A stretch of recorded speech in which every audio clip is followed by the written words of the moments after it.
Yes, I'm back. Today we're gonna have a last look at Solana before we end the year. Let's start.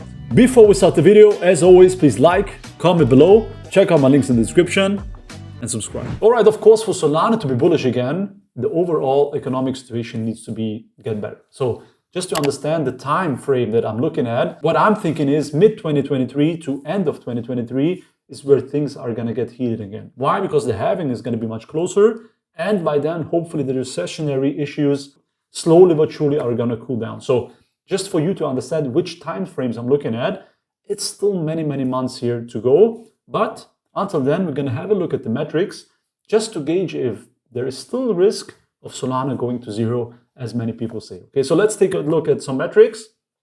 All right, let's stop wasting time. Let's jump straight into the metrics for Solana. One very impressive metric here is the cumulative transactions by platform. As you can see, Solana, the so-called dead blockchain that it's going to zero, is actually matching Ethereum here.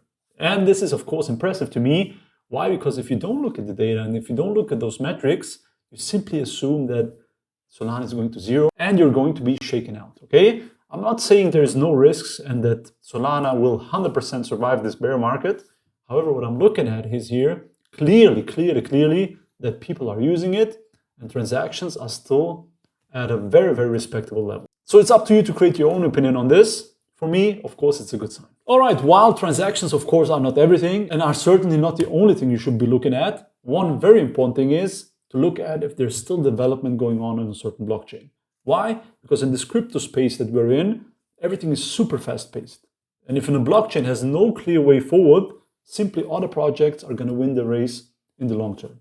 With Solana, however, as you can see here, despite the price being well over 90% down, we have a 2.5x growth in the development side. And as you can see here, the GitHub reports and the number of daily unique programs are well over 2x compared to last year. So development is still going on. Developers, most of them are not leaving. I'm very hyped to see what next year is going to bring to Solana, especially with the phone coming out, Fire Dancer, and the other bullish news I showed you in earlier video. And of course, I will keep you posted on this channel. All right, the last thing we're going to look at briefly are the Solana hackathons. Why is that important, guys? People who take time off their day, who actually pay to travel to those events, who pay for those events, and who actually care to go to those events represent a very important core part of the developer community. And as you can see here, even in this sector, we have growth. And this is one thing that the massive FUD and the massive fear cannot take away from Solana, hopefully.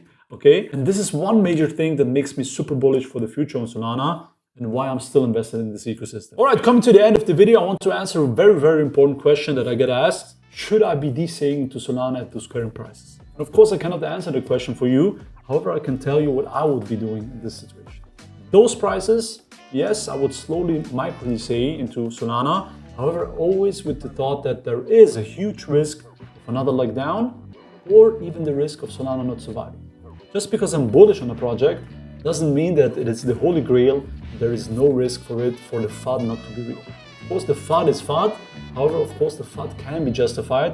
And you have to gauge your risk in this manner. Okay? And as always, guys, keep a cash position, micro DC into projects that you think that are bullish.